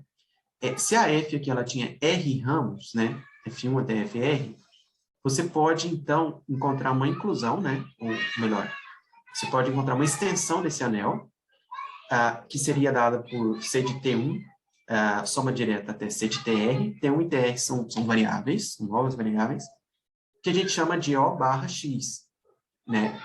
Na verdade, aí, na literatura, esse OX barra, ele é considerado aí, ele é chamado de normalização do OX. E o conceito de normalização, ele existe não apenas aí para anéis locais, mas também para anéis abstratos aí de uma forma geral. E aí você consegue fazer essa inclusão, você consegue fazer essa inclusão de anéis, né? Essa extensão, melhor dizendo. E aí, o que acontece? Você pode definir um número que a gente chama de delta invariante de x na origem, do ponto zero, denotado aí por delta de x0, da seguinte forma. Isso vai ser a dimensão sobre C do O barra x sobre o OX. Então, quando a sua variedade x ela tem singularidade isolada, né, a curva tem singularidade isolada, esse quociente tem dimensão sobre C finita, e, portanto, esse é um número finito e ele é invariante, né? Lema 4, né? Se x e y são curvas topologicamente equivalentes, então os deltas das duas curvas coincidem, são o mesmo número. Então, tá aí. Então, eu apresentei para vocês um novo invariante. É claro que, na prática, nem sempre a gente calcula o delta invariante como sendo essa dimensão. Existem outras formas mais eficientes e um pouco mais interessantes de calcular esse número, mas algumas vezes é conveniente calcular por essa forma, por esse caminho. Então, um exemplo aí, né, o exemplo da cúspide, né? Você tem aí a cúspide x2 mais y3, o anel local está aqui na parte de baixo, é C de xy concentrado por x2 mais y3, e na parte de cima, como tem apenas um ramo, eu escrevi C de T em vez de C de T1. É possível você fazer um isomorfismo entre o C de xy concentrado por x2 mais y3 para um C de T2 e T3, E aí você imagina o C de T2 e T3 como um anel, né? Onde ali o X e o Y, no lugar do X você coloca o T2 e no lugar do Y você coloca o T3. Então, é um anel que só vai ter aí a variável T e você vai buscar quais são os graus que faltam, né? E aí você pode observar que o 2 e o 3 vão gerar todos os graus, com exceção do grau 1, que é o T. Isso vale as constantes. Bom, as constantes também já estão nesse anel de baixo, porque você tem o C aqui, né? As constantes estão nesse anel. Então, apenas o T aqui embaixo, né? Os monômios de grau, o T aqui, ele não vai estar aqui, né? Coisas de grau 1 não estão na parte de baixo. Então, elas não morrem, né, nesse coeficiente. Então, por isso que esse delta é 1. Aqui é uma parte também interessante, um comentário interessante a se fazer, que isso deu aí a origem de uma outra perspectiva para invariantes, que seria aí usando a teoria de grupos, ou melhor dizendo, semigrupos, ou grupoides, né? Acho que talvez a terminologia correta é grupoides na álgebra, mas aí os singularistas usaram semigrupo e acabam pegando o nome. Que seria aí o semigrupo, né? O grupoide formado ali como geradores 2 e 3. É um subgrupo do Z, né? Você tem ali o grupo dos inteiros, e aí você faz ali um subgrupo, né? Gerado pelo 2 e pelo 3. E aí você pode estudar a teoria de singularidades estudando esses subgrupos, né? Ou esses grupões. Né? Você pode calcular aí coisas como condutor, coisa como número de lacunas, né? Sequências de Aperry. Tem toda uma teoria aí envolvendo aí a parte de grupos para calcular, por exemplo, o delta, o número de Milnor, ou outros invariantes aí da teoria de singularidades. Então, foi só um comentário, nós não vamos ver isso nessa aula, mas apenas aí uma pincelada. Bom, então, aí fica a pergunta, né? Novamente, aí, um bom estudante, aí, um bom pesquisador faria a pergunta. Tá, será que eu resolvi o problema? Né? Número de ramos, mais número de Milnor, mais a informação do delta invariante, será que esses três aí determinam o tipo topológico? E a resposta, novamente, é negativa, né? O exemplo é o mesmo, x2, y7, x3, y4, ambas são irredutíveis, número de ramos igual a 1, o número de minorativos visto que era igual a 6, e o delta de ambas as curvas aqui é 3, né? E o x e o y não são topologicamente equivalentes, para um argumento ainda que eu vou apresentar. Antes de eu continuar aí, eu vou apresentar essa fórmula, né? Eu só queria saber se está tudo bem, Miriam. Sim, tudo tranquilo. Tudo tranquilo, ok, tudo bem. Bom, então, nós já apresentamos três invariantes, né, que seriam o número de ramos, o número de Milnor e o delta invariante. E aí você falou assim, poxa, professor, esse exemplo aí você pegou o mesmo, né, nem teve trabalho aí para pensar em outro exemplo, o mesmo exemplo já serviu, e por que isso aconteceu, né? Bom, tem uma coisa que a gente chama aí em teoria de singularidades, que é a dependência dos invariantes. Às vezes você acha que encontrou um invariante novo, né? Mas talvez esse invariante, ele de fato é novo, mas ele pode ser calculado usando os outros dois que já existiam, né? E é exatamente o que acontece aqui. Você tem uma curva plana, e aí você pode calcular, por exemplo, o número de Milnor como sendo duas vezes o delta menos o número de ramos mais 1. Essa é a famosa fórmula de Milnor para curvas planas. E aí você, né, vai me fazer a pergunta, tudo bem, professor, então, nessa aula aí, a gente está vendo aí a teoria clássica, você já comentou que esses resultados já estão consolidados, né, já se sabe muito sobre curvas planas, já é aí algo já bem estudado, né, então eu gostaria aí de estudar curvas espaciais e queria aí entender aí o que seria esses invariantes do ponto de vista de curvas espaciais. Bom, isso já foi feito, né? O Bushweiss e o Groyle, eles fizeram aí um belíssimo artigo em 1980, onde eles generalizam aí a noção de número de Milnor, e eles provam aí essa fórmula de Miller, ele generaliza essa forma de Miller para curvas espaciais. Eu não sei se algum de vocês já teve essa experiência, né? Eu, quando, por exemplo, estava no mestrado, na graduação mesmo, eu sempre quis provar algo novo. Então, aí,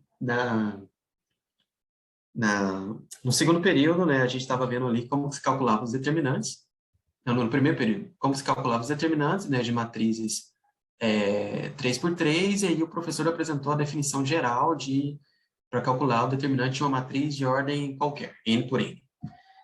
E aí ele fez o comentário que a regra de Cramer, né, quando você cruza aquelas linhas, né, para fazer para 4x4 não funciona, né, porque quando você repete as três colunas de uma matriz 4x4 e faz aquele procedimento, né, análogo ao que a gente faz nas matrizes 3x3, você não tem aí você não tem informação suficiente para calcular o determinante, né? E aí o que eu fiz foi tentar encontrar uma formulinha, né, para encontrar o determinante de uma matriz 4x4 que fosse análoga à regra de Cramer.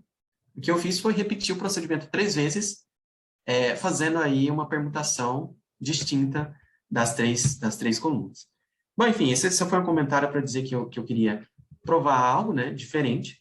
E aí, no mestrado, eu tentei generalizar uma coisa, e aí eu apresentei para o meu orientador e disse que já existia, né? E aí, no doutorado, eu tentei também generalizar uma coisa ali, já logo aí no primeiro ano, mostrei para minha orientadora e já existia aquilo. Então, assim, às vezes a gente precisa fazer uma boa leitura do que já existe, né? Para depois, né, com base no que já existe, a gente tentar aí criar algo novo, né? Nem sempre é fácil, né? É uma tarefa, às vezes, difícil. Mas é muito prazeroso a gente criar algo novo. Bom, enfim, esse foi só um comentário para dizer, então, que a gente precisa encontrar um invariante novo. O delta não deu muito certo, porque ele depende aí do número de Miller e do número de componentes irredutíveis, né? Nós podemos calcular o delta se a gente tiver as duas outras informações. Então, vamos pesquisar, então. Vamos olhar, então, para essas duas curvas, x e y, né? O que diferencia, né? Quando a gente olha para essas duas curvas, por que esses três invariantes são iguais, né? Coincidem, mas as duas curvas não são topologicamente equivalentes. E aí, quando você olha as equações, né? Você vê aí que o termo de menor grau aí da equação que define a curva x, ele é 2, né? Enquanto o termo de menor grau que define a curva y, ele é 3. Então, será que esses números são importantes, né? 2 e 3, né? Será que esses números de menor grau aí que aparecem nas séries que definem x e y, eles são importantes? Sim, esses números são chamados aí de multiplicidades de x e y na origem. Então, esse é um novo invariante, né? Então, eu preciso aí definir esse invariante de uma forma apropriada, né? Dar uma definição formal. E eu vou fazer isso, né, para utilizar em outra parte do curso também, fazer isso de uma forma geral, né, para hipersuperfície. Então, uma hipersuperfície X em Cn, né, para quem não sabe o que é uma hipersuperfície, ele é uma variedade analítica de dimensão n-1. Então, aqui tem uma parte importante, que é a noção de ser hipersuperfície ou não, né, a propriedade de ser hipersuperfície ou não, depende de onde o objeto vive. Por exemplo, eu poderia mergulhar o X em Cn mais 1. Então, ele já não seria mais uma hipersuperfície. Por exemplo, deixa eu tentar ilustrar esse conceito. Né, uma curva em C2, uma curva plana, né, em C2, ela é uma hipersuperfície, porque o C2 tem dimensão 2, né, é um 2 ali, e a curva tem dimensão 1, é 1 a menos do espaço onde ela vive. Mas se eu já considerar, por exemplo, uma curva espacial, ela tem dimensão 1 e o espaço onde ela vive tem dimensão 3, então já não é 1 a menos, então já não é uma hipersuperfície. E eu poderia ter considerado a mesma cúspide vivendo em C3, que também deixaria aí de ser uma hipersuperfície, considerando como curva em C3. Uma superfície em C3 é uma hipersuperfície, já a gente poderia olhar para superfícies em Cn, com n maior ou igual a 4, já não seriam aí hipersuperfícies. Então, acho que ficou claro, né, esse conceito. Então, qual que é uma coisa legal, né, das hipersuperfícies? Aqui a gente está trabalhando com curvas, né, a gente sempre define uma curva por uma equação. Mas a gente viu na definição de variedade analítica que uma variedade, em geral, ela é definida por várias equações, né, F1, F2 até FK. Né? Qual que é a coisa legal de hipersuperfícies? A propriedade interessante das hipersuperfícies é que elas podem ser definidas apenas por uma equação. Então, uma hipersuperfície, localmente ali, na origem, elas são definidas apenas por uma equação. E aí, o grau do monômio de menor grau, né, o monômio de menor grau ali, o grau do monômio de menor grau, ficou estranha essa frase, mas também, ele é chamado de multiplicidade de x na origem. Então, por exemplo, você tem essa f aí, 2x3y4 mais 5x8 mais xy7, e por aí vai. Né? Você olha ali para o 3 e para o 4, o grau desse monômio é 7, ele é o menor de todos. Então, portanto, aí a multiplicidade da f, e, portanto, a multiplicidade da x é 7. A multiplicidade é uma coisa, é um invariante muito bonito, porque ele pode ser definido também no contexto de singularidades não isoladas. Por exemplo, quando você tem uma superfície com singularidade não isolada, eu apresentei algumas na aula passada, nem sempre você pode definir outros invariantes. Por exemplo, o número de Miller ele não é definido quando você tem singularidade não isolada, o delta ele não é definido, mas a multiplicidade sim. E ela tem uma interpretação geométrica muito bonita, né? Que é o seguinte, você tem, por exemplo, essa curva, você traça uma reta próximo da singularidade, mas não passando pela singularidade, e aí você vai contar os pontos de interseção dessa reta. Essa reta tem que ser genérica, né? Uma reta genérica, né? Para a maioria das retas, ela vai cortar aí essa curva em um número de pontos bem definido, e esse número de pontos é exatamente a multiplicidade da sua curva x no ponto zero, ou da f que define aí a sua curva x. E o conceito de multiplicidade, ele é tão importante, ou ele é tão versátil, que existem aí problemas muito interessantes envolvendo aí a noção de multiplicidade. Então, um exemplo aí, que eu sou apaixonado por essa conjectura, é a conjectura da multiplicidade de Zariski, né? O pessoal comenta que, acho que toda palestra que eu vou dar, mesmo que seja, sei lá, uma palestra de pedagógica, de incentivo ao ensino da matemática nas escolas públicas, aí eu vou colocar a conjectura da multiplicidade de Zariski em algum lugar. Bom, tudo bem.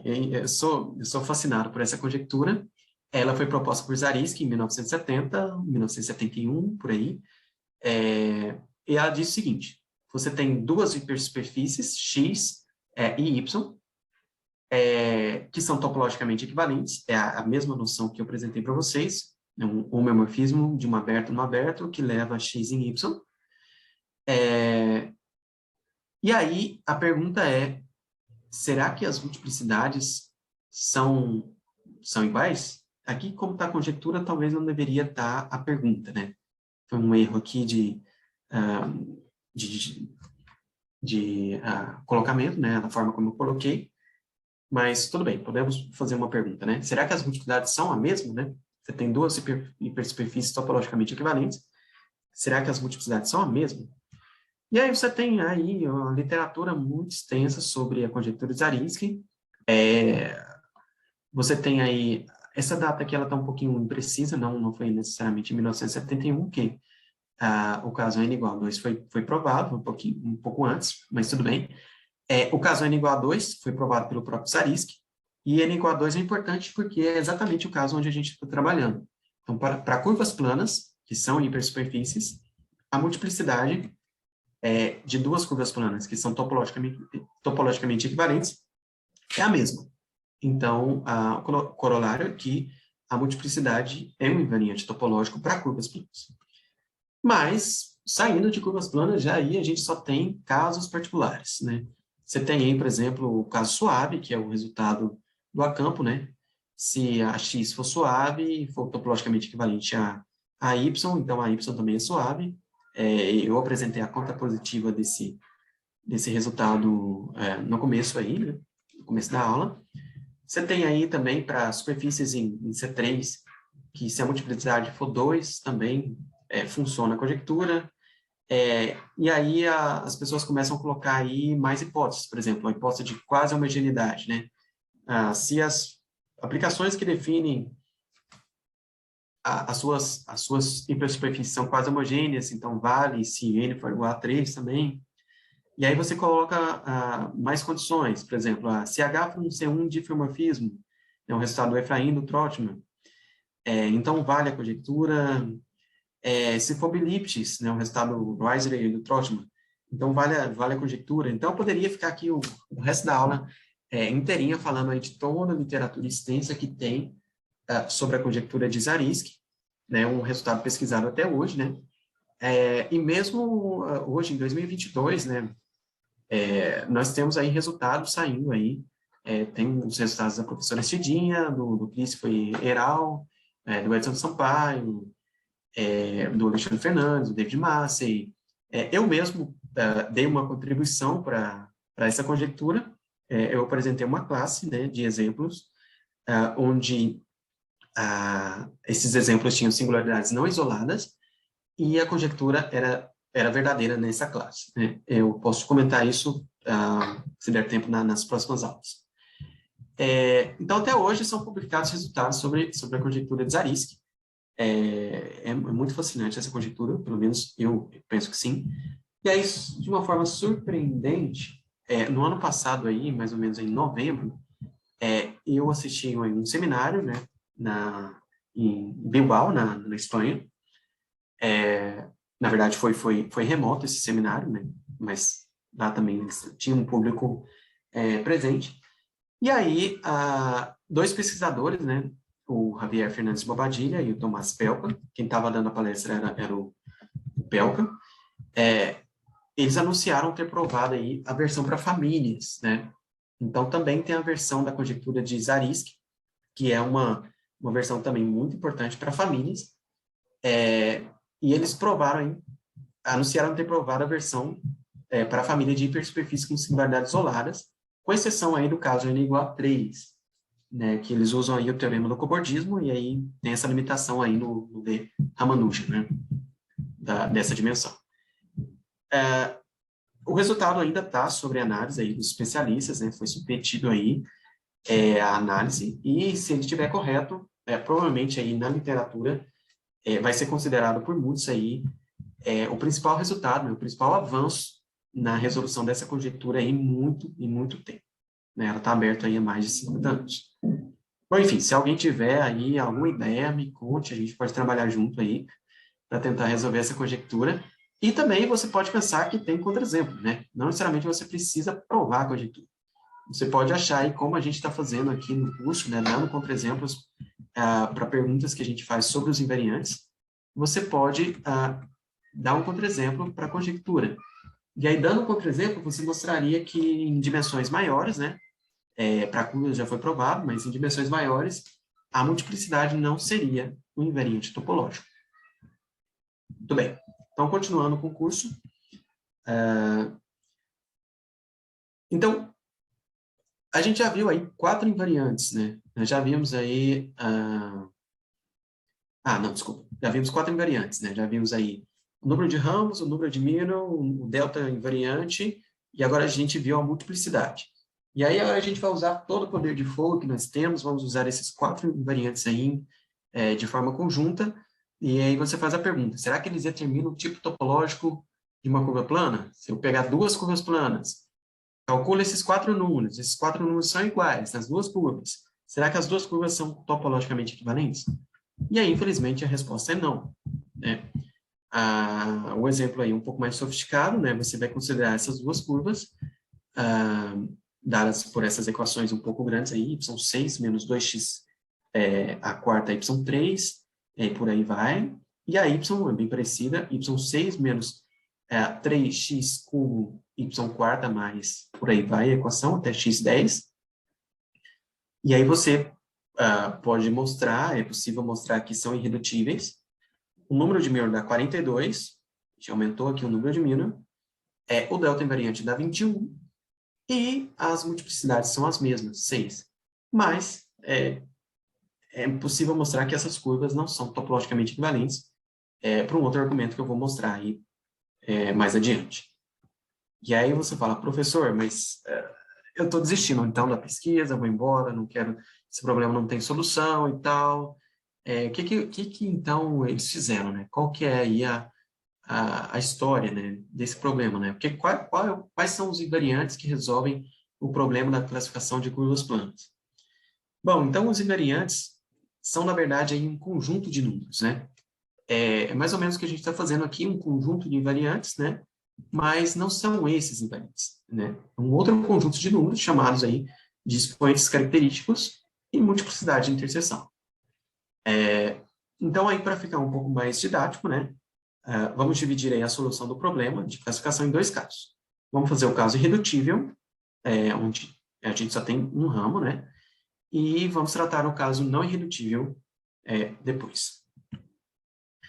Bom, então aí nós temos aí uma noção central em curvas planas, que é a noção de parametrização. E aí, por que a parametrização vai ser importante, né? Porque essa é uma grande vantagem que as curvas planas têm. As espaciais também, mas como a gente trabalha com curvas planas, essa é uma grande vantagem. Porque, em geral, quando você olha para uma variedade analítica de dimensão maior, ou igual a 2, nem sempre essa variedade analítica admite uma parametrização. Você nem sempre pode parametrizar ali toda a variedade ali, né, em volta daquele ponto singular, por uma aplicação apenas. Né? Esse foi, talvez, uma motivação para a gente ter definido aí as variedades analíticas, né? Mas, por sorte, aí, né, a gente tem essa ferramenta à disposição aí no caso de curvas planas. E aí todo mundo tem aí uma noção do que seria parametrização, dos custos aí de variedades de geometria diferencial, até mesmo do cálculo. A gente tem ali curvas, vetor velocidade, por aí vai. Mas, novamente, né, a gente precisa definir aí as coisas de uma forma formal, né, de uma forma apropriada. Então, o que seria aí uma parametrização no nosso contexto, né? Então, uma parametrização, né, aqui eu vou trabalhar com germes, mas lembrando sempre, a gente pode, uma vez dada a definição, a gente sempre pode tomar um representante do germe, né? Seja X um germe de curva plana, em C2, né? Irredutível. Uma parametrização de X é um germe de aplicação holomorfa. Então, você tem ali um germe de aplicação holomorfa de C em C2, que leva T em X de T e Y de T. E essa aplicação ela tem que fazer duas condições. Primeiro, a imagem do germe ali está contida dentro da imagem de X, ou melhor, está contido dentro do X, né? Se você tomar um representante, a φ de C cobre ali uma vizinhança do X, né? A imagem ali está dentro ali de uma vizinhança do X. E a segunda é a propriedade universal de fatorização. Para todo germe de aplicação holomorfa, psi, de C em C2, satisfazendo a condição A, né? Que seria um candidato à parametrização, existe um único germe de aplicação holomorfa psi', que vai de C em C, fazendo esse diagrama comutar. E aí você olha para as definições, e aí tenta entender o que significa essa propriedade universal de fatorização, mas a ideia é bem simples, né? Talvez fique claro aí com um exemplo, né? Então, eu peguei, por exemplo, aqui a cúspide, né? Você tem a cúspide que é definida como 0 de x2 menos y3. Dessa vez eu coloquei um menos aqui só para ficar mais simples a parametrização, mas tanto faz menos ou mais do ponto de vista de singularidades. E aí você tem essas duas parametrizações, T2 e T3, T4 e T6, né? Você pode ver facilmente, né, que quando você coloca aí o T variando ali numa vizinhança do zero em C, ele vai cobrir aqui ele vai parametrizar a x, no sentido que a gente está acostumado. Então, ambas satisfazem a condição A da definição de parametrização. A diferença é que a primeira aqui, a φ, se ela for aí, de fato, uma parametrização, como a segunda, ela satisfaz a condição A, eu deveria ser capaz de encontrar uma psilinha, né? Psilinha aqui, na verdade, eu chamei de H, deveria ter chamado de psilinha para manter a notação, mas tudo bem. Então, H aqui seria a nossa psilinha, tal que esse diagrama comuta, né? Esse diagrama comuta significa que eu posso escrever essa parametrização, psi, como a composta da parametrização verdadeira com uma H. E aí, se você tomar aqui H igual a t quadrado, e fizer a φ de t quadrado, você vai obter aqui t4 e t6. Então, de fato, você consegue fazer isso porque a φ ela vai satisfazer a condição B de fatorização. Você consegue mostrar isso. No entanto, a psi ela não satisfaz. A psi aqui você não consegue encontrar ali uma H que faça o diagrama comutar com essa φ aqui, a primeira. Né? E o fato, aqui a ideia é você encontrar a parametrização mais simples possível. Por exemplo, essa T4 e T6, ela é uma parametrização que pode ser fatorizada, né? Você pode ali tirar um T quadrado e deixar ali T quadrado T cubo. Né? Você pode simplificar aqui essa parametrização. E aí a ideia da condição B é você encontrar a parametrização mais irredutível possível, né? Irredutível entre aspas, né? E aí alguns livros consideram que uma aplicação satisfazendo só a condição A, ela é uma parametrização, e chama aí as parametrizações que cumprem ambas as condições A e B de especiais, né, ou de primitivas, né, chamados aí por alguns livros ou alguns autores. Bom, então para nós uma parametrização vai ser uma parametrização primitiva, né, uma parametrização que satisfaz aí as duas condições, que é a mais irredutível possível. E aí, dentro aí das parametrizações especiais, né, das parametrizações irredutíveis, nós temos uma outra que é mais, que é uma parametrização muito importante, né, que é bem especial, que é a parametrização de Piso, né? Então, qual que é a parametrização de Piso, né? Como que a gente pode definir aí a parametrização de Piso? Bom, a gente tem uma curva plana, né? Chave de curva plana, e nós temos aí uma parametrização. A gente toma uma parametrização da forma como a gente definiu, que satisfaz as condições A e B. E a gente diz que a φ ela é uma parametrização de Piso se ela é da seguinte forma. É uma φ de t, né? E aí na primeira coordenada vai aparecer TAM, onde esse M aqui é a multiplicidade de x. E na segunda vai aparecer aqui uma série, começando aqui em TM mais 1, né? E onde aqui todos os expoentes são maiores ou iguais a m, melhor, estritamente maiores que m. Né? Essa série aqui que eu escrevi aqui, bem no meio. Né? Uma observação aqui é que se a multiplicidade for maior ou igual a 2, né? Se não for, por exemplo, a reta, né? t e 0, né? Que seria ali o caso da reta, se você tiver aqui pelo menos t quadrado, então, aqui deve aparecer uma potência maior que o 2, né, para ser reduzido. Seria T3, T4, T5, por aí vai. T4 não, T3, T5 e por aí vai. Então, no caso da multiplicidade maior ou igual a 2, todos os AKs não são todos nulos. Mas, por exemplo, eventualmente, esse termo A, M mais 1 poderia ser nulo. Poderia começar essa série lá no A3471, por exemplo. Não necessariamente os primeiros termos aí têm que ser não nulos. Então, um resultado importante aí do Piso é que é sempre possível encontrar uma parametrização para a curva e é sempre possível colocar essa parametrização nessa forma aí de Piso. Existem algoritmos para fazer isso, né? Você consegue aí, a partir de uma parametrização que não está nessa forma, encontrar uma parametrização nessa forma. Aquele livro que eu citei, do Broyle, ele traz esse algoritmo, é um algoritmo um pouco extenso, eu não vou comentar esse algoritmo nesse curso, não vou trazer esse algoritmo para apresentar, mas aí eu gostaria de apenas comentar aí da existência desse algoritmo. E aí, quando você tem mais de um ramo, né, a gente fez a definição para irredutível, né, mas quando você tem mais de um ramo, 2, 3, 4 ramos, a ideia é a mesma, né, você vai ter uma parametrização de Pisu para cada ramo, né, e aí elas são independentes, né, você pode ter uma parametrização de Pisu para um ramo, parametrização de Pisu para outro ramo, né, são aí de forma independente, de certa forma, né. Você fez, esse TAM aqui talvez poderia, em um dos ramos, aparecer na segunda coordenada e essa série aparecer na primeira coordenada. Então, tem aí um pequeno detalhe aí quando você considera aí mais de um ramo. E talvez aqui, quando você tem 2 ramos, talvez aqui já deveria começar no AM, AMTAM. Um pequeno detalhezinho aqui que eu esqueci. Quando eu tenho mais de 2 ramos, certo?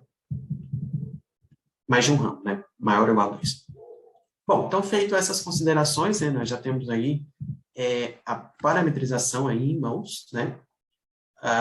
Seria interessante a gente dar exemplos aí de curvas planas e suas parametrizações. Então, um exemplo aí seria aí a cúspide, que é dada por x2 menos y3. Nós temos aí que a cúspide ela é parametrizada por T2 e T3, né? T2 e T3 está no formato aí de Pisu, né? Uma parametrização de Pisu. E aquelas outras 2 curvas um pouco mais elaboradas que eu apresentei, né? No contra-exemplo lá dos 4 invariantes, você pode usar, por exemplo, o singular para encontrar essas parametrizações. E aí você tem que a primeira curva, a x, ela é parametrizada por T6, T8 mais T15, e os outros termos da série são nulos. E a segunda curva, a curva y, é T6, T9 mais T10. Essas aí são parametrizações de Pisu para as curvas x e y, respectivamente. E aí, né,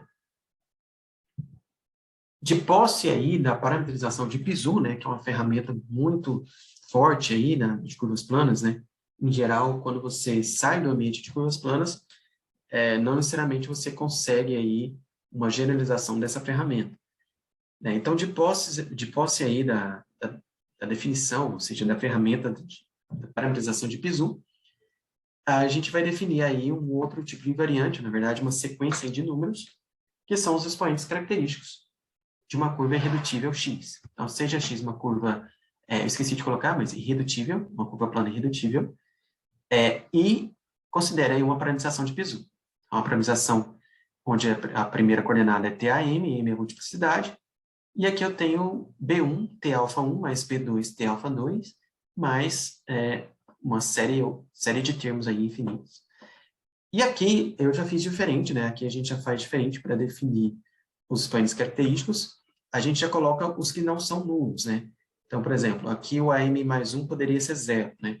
Aqui eu já estou começando de um alfa1, que eu sei que o B1 não é 0. O B2 também não é 0, né? Mas, com certeza, aí, pela definição de parametrização de Pisu, o alfa1 ele vai ser estritamente maior que o M. O alfa2 menor que o alfa1 e assim por diante. E todos não nulos. Muito bem. Então, depois que eu já aí, limpei a minha série aqui, deixei só os termos não nulos, né? A gente vai definir aí os expoentes de... aqui está expoentes de Pisu, mas deveria ser expoentes característicos. Tem um outro erro aqui. A gente vai definir os expoentes característicos da seguinte forma. Primeiro, a gente precisa definir uns deltas. O primeiro delta vai ser o delta zero, que vai ser a multiplicidade, e os outros deltas vão ser definidos de forma recursiva, né? O delta K ele vai ser o máximo divisor comum entre o M, o alfa1 e o alfa K. O alfa1 até o alfa K. Né? E aí, como a gente tem aqui o máximo comum divisor envolvido, né? E essa sequência de números aqui, dentro do... Eu estou tomando o máximo como divisor uma quantidade cada vez maior de números. É fácil ver, então, que esses deltas, eles vão formar uma sequência não decrescente de inteiros positivos, né? E pela propriedade pela construção da parametrização de Piso, né, como esses números aumentam, e essa curva ela é reduzida, a gente consegue mostrar que essa sequência ela estabiliza para algum K zero, onde o ΔK ele vai ser igual a 1 para todo K maior ou igual a K zero. E aí, novamente, né, nós temos esses deltas Ks, né, e aí o que a gente faz com esses deltas aí, né? O que a gente faz? A gente vai olhar onde que a sequência ela dá um salto, né? Então, a gente vai definir os expoentes característicos beta 0, beta 1 até beta N, né? Colocando aí o beta 0 como M e escolhendo os outros beta I's como sendo precisamente aí onde os expoentes, como sendo precisamente os expoentes alfa Ks, tais que a sequência dos deltas dá um salto, né? Você tem ali delta K menos 2 é igual ao delta K menos 1, mas já o ΔK ele é menor, ele decresce, né? Quando exatamente no ponto onde a sequência decresce, você olha para esse índice K e pega o expoente alfa K que está aqui na parametrização. E chama esse aí de ΔK. E aí você olhou a definição e talvez aí ficou um pouco confuso, um pouco perdido e tal. E um conselho que eu posso te dar é um conselho que o professor Eduardo Tengan me deu, né? Eu fiz dois cursos com o professor Eduardo Tengan no doutorado, é um professor que eu admiro bastante. E aí, no meio da aula, ele deu um conselho para a gente que era o seguinte: não importa aí quão complicada seja a definição de algo, né? De algum conceito na matemática, né? Você sempre consegue recuperar ou entender esse conceito com 2 ou 3 exemplos. Se você fizer aí 2, 3 exemplos onde você entende de fato o que está acontecendo na definição, você não precisa memorizar, você não precisa decorar o que seria aí a definição. Por exemplo, essa definição eu tenho ela aqui escrita, mas eu não sei ela de cor, não sei ela de memória. Mas eu sei o exemplo. Eu posso construir um exemplo, e aí o exemplo eu entendo bem, né? Eu tenho ali números, eu tenho ali elementos concretos que eu posso que eu posso trabalhar, né? Que eu posso memorizar de forma fácil. E aí, uma vez que eu tenho um exemplo bem entendido na minha mente, eu consigo recuperar facilmente a definição, consigo, a partir do exemplo, recuperar a definição. Isso vale para qualquer coisa na matemática. Você tem um teorema difícil ali, uma definição complicada, você faz 2, 3 exemplos, guarda aqueles exemplos, e aí, a partir dos exemplos, você recupera aí a definição. Então, pelo menos é assim que eu costumo fazer, né? E tem funcionado muito bem para mim. Então, um exemplo interessante que a gente poderia fazer é o T4, né? A curva é definida aí, parametrizada por T4, T8 mais T10, mais T14, mais T15, mais T16, e por aí vai, né? Então, eu coloquei aqui o delta zero, por definição, é a multiplicidade. Então, o delta zero é o primeiro coeficiente que aparece aqui, é o 4, né? E aí, o delta 1, ele vai ser o máximo divisor comum da multiplicidade, 4, e o alfa 1. É o primeiro coeficiente que aparece aqui na segunda coordenada, no primeiro T, o expoente de menor grau, né, que é o 8. Então, o máximo comum divisor, o máximo divisor comum, no México era trocado, essa notação era MDC, MCD, já não me lembro mais qual era em português, qual que era no México. Você tem aí que o máximo comum divisor entre 4 e 8 é 4. Então, a sequência dos deltas não teve um salto. Ela começou em 4 e o delta 1 segue como sendo 4. Então, nós não temos ali, não tivemos um salto na sequência e, portanto, o 8 ele não vai ser um expoente característico. E aí a gente continua fazendo. O delta 2, então, vai ser o máximo divisor comum entre 4, o 8 e o 10. E agora a gente já tem que isso é 2, né? O máximo divisor comum é 2. Como o anterior era 4, a gente teve um salto. Puf, caiu para 2. Então, se saltou, significa que o índice 2, né, o alfa 2, que é o segundo coeficiente aqui, o 10, ele é um expoente característico. Então, eu já vou colocar ele aqui embaixo, né? Aqui embaixo, na conclusão, a gente vai concluir que tem 3 expoentes característicos. O primeiro é a multiplicidade, né, o beta 0. E o segundo, eu já vou anotar ele aqui, o beta 1, ele é o 10, que seria ali o alfa 2. E aí eu continuo a minha sequência, eu faço o delta 3, o máximo comum divisor entre 4, 8, 10 e 14, isso dá 2. Então, a sequência não dá um pulo, não dá um salto. Eu continuo fazendo isso. O máximo comum divisor dá entre 4, 8, 10, 14 e 15 dá 1. Opa, aqui deu então um salto. Então, deu o salto justamente ali no 4, o alfa 4 é o 15, então o 15 entraria aí como terceiro expoente característico. E aí, como eu cheguei em 1, todos os delta Ks aí, a partir do 4, eles vão ser aí iguais a 1. Então, a minha sequência estabiliza e, portanto, eu já não preciso mais calcular os betas. O beta 2 é o último beta, é o último expoente característico. Então, dessa forma aí que a gente calcula aí os expoentes característicos, né? E aí, né, nós temos aí a solução do problema de classificação topológica, pelo menos no caso irredutível. Com duas curvas planas irredutíveis, x e y, são topologicamente equivalentes, se a sequência de expoentes característicos de x e y coincidem. E aí, um corolário, né?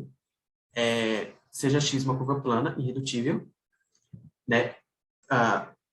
Antes de eu comentar esse corolário, só comentar o teorema. Então, essa sequência de números, então, resolve o nosso problema. Se eu tenho duas curvas x e y, eu quero saber se elas são topologicamente equivalentes ou não. Eu calculo a sequência de expoentes característicos de x, calculo a sequência de expoentes característicos de y.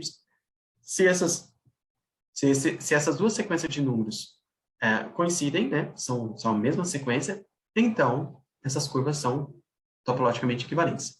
Se não coincidem, então não são topologicamente equivalentes, é um si somente si. E aí o corolário é o seguinte, como a gente viu que o número de Milnor, o delta invariante, a multiplicidade, elas são invariantes topológicos,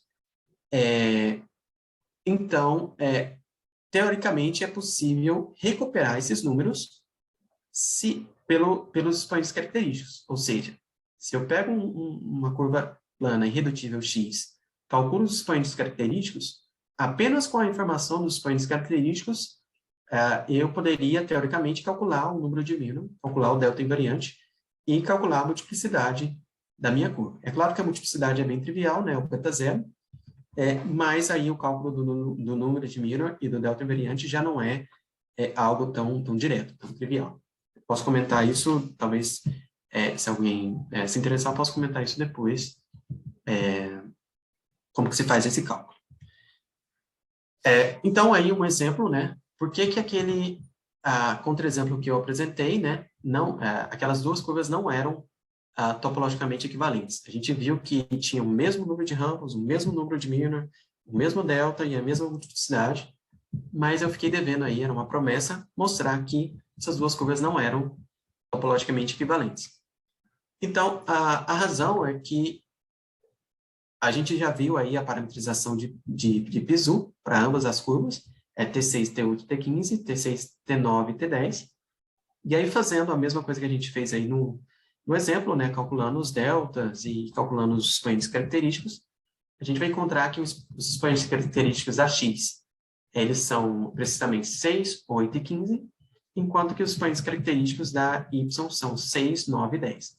Então, vocês podem perceber aí que são distintos, né? As duas sequências são distintas. Então, pelo teorema anterior, aí da classificação, x e y não são curvas topologicamente equivalentes. Tudo bem, então está resolvido o problema. E aí, né, você aí como um bom estudante, né, pesquisador, fala, resolvi o caso irredutível, né? Então, será que o caso não irredutível, ele segue no caso irredutível? É só eu considerar aí,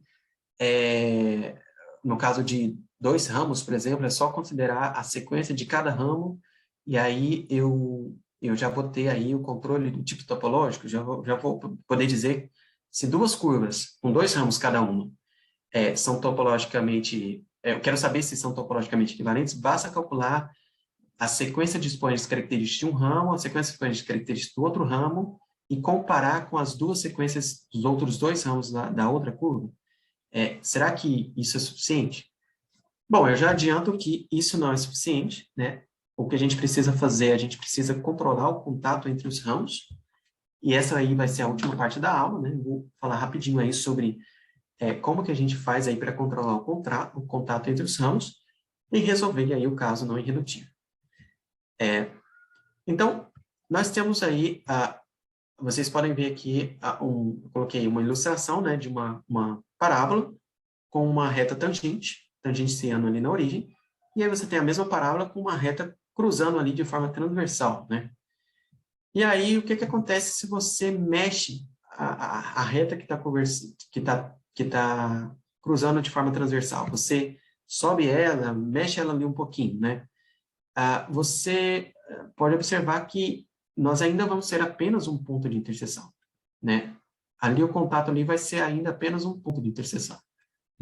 Só que quando a gente olha para a parábola que está tangenciando ali, a reta que está tangenciando a parábola, e a gente faz a mesma brincadeira, a gente move um pouquinho a reta, faz ali a gente até poderia deformar ali ambas as curvas, não necessariamente manter a parábola ou a reta, mas eu coloquei apenas um movimento aí para simplificar a ideia, a ilustração.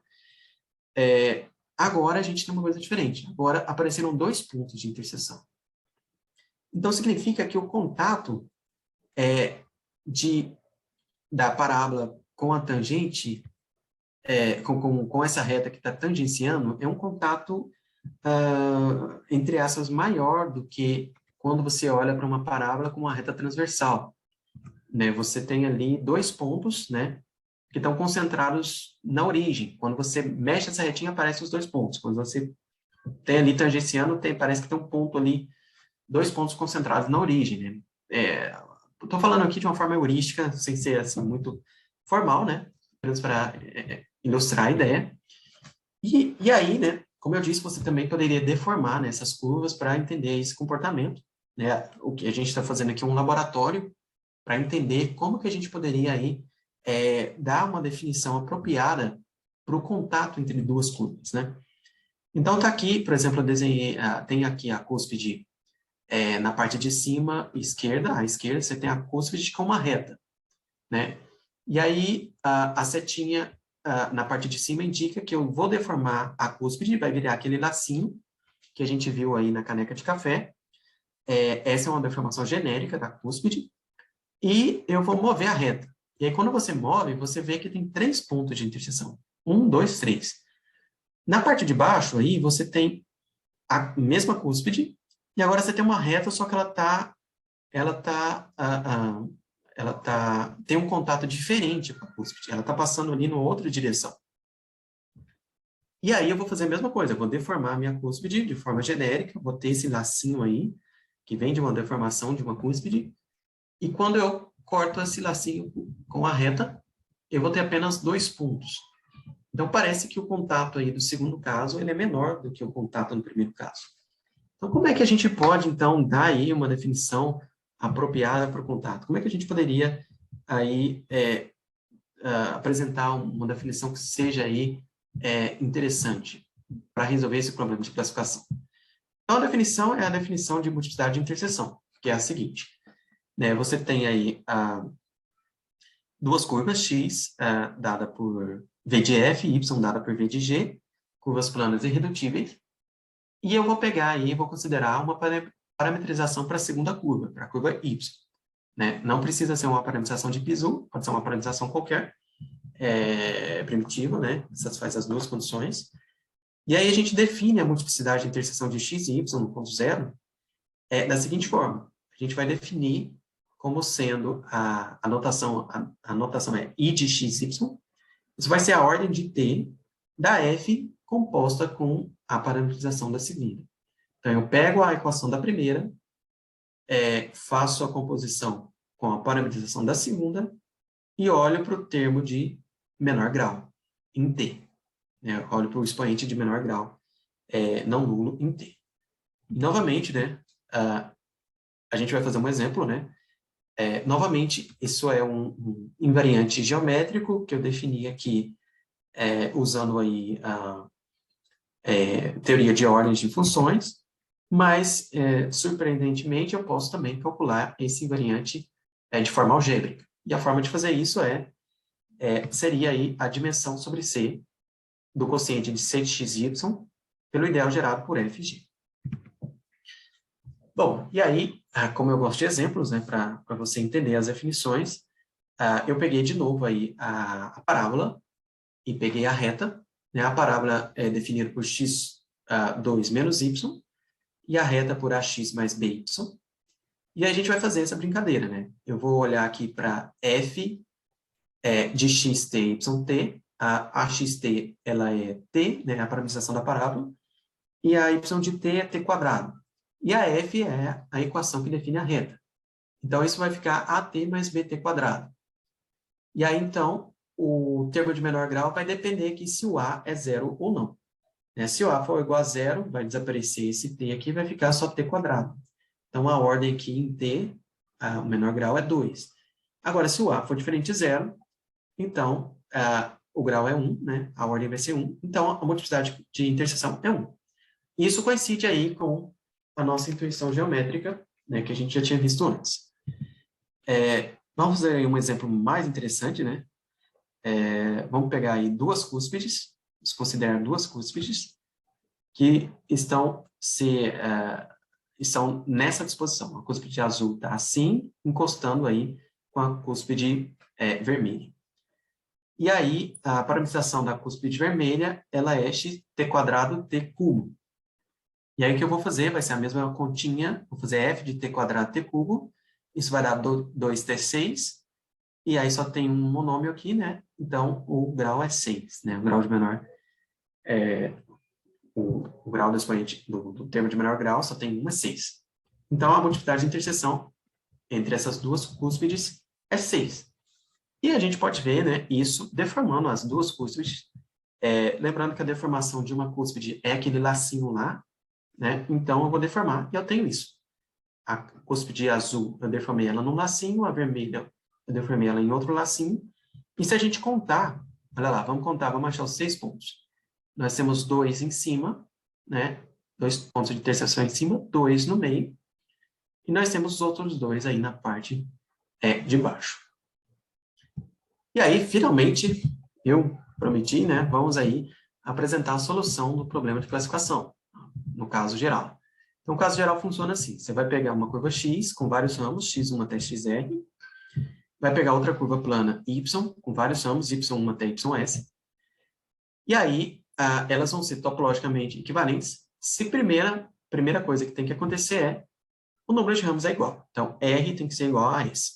Então, uma vez que o R é igual a S, elas vão ser topologicamente equivalentes se somente se existe uma objeção ρ do conjunto ali de 1 até R, até 1 até R, tal que os expoentes característicos da xi, do ramo xi, e do ramo y, ρ de i, coincidem. Aqui, essa ρ, ela aqui é meramente formal. Se a gente já sabe que o número de ramos é igual, a gente, depois de uma renomeação, né, de nomear novamente os ramos, né, mudar aqui o que era 1 vira 2, nós podemos imaginar que essa ρ é a identidade, né? Ou seja, os expoentes característicos da x1 coincidem com da y1, x2 coincide com da y2, por aí vai. Mas não necessariamente deveria ser a identidade, né? Por isso que a gente precisa dessa notação da ρ. E o contato, né, entre dois pares, né, ou melhor, o contato entre um par aqui na x, né, o contato entre xi e xj, a multiplicidade de interseção é igual à multiplicidade de interseção do par correspondente do outro lado, y ρ de i e y ρ de j. Então, esse é o teorema da classificação topológica.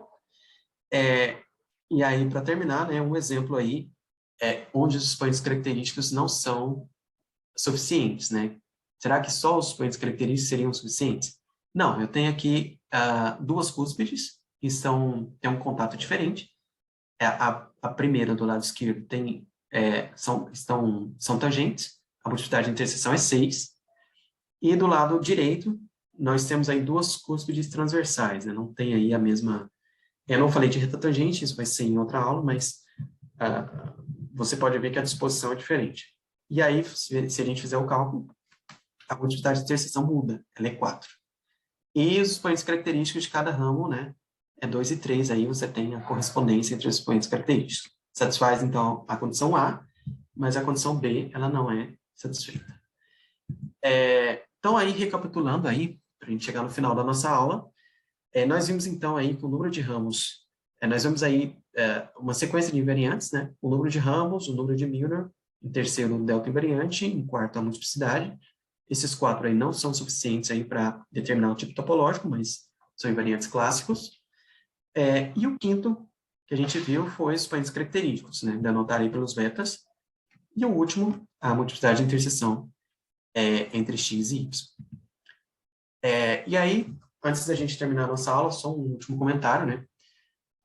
Aí o professor dá o exemplo da cúspide, né, em sala de aula, faz bonitinho, você chega em casa, acha que entendeu tudo, faz ali um exemplo ali, e pronto, já sei tudo sobre o número de Milnor, sobre o delta invariante, sobre os expoentes característicos e tal.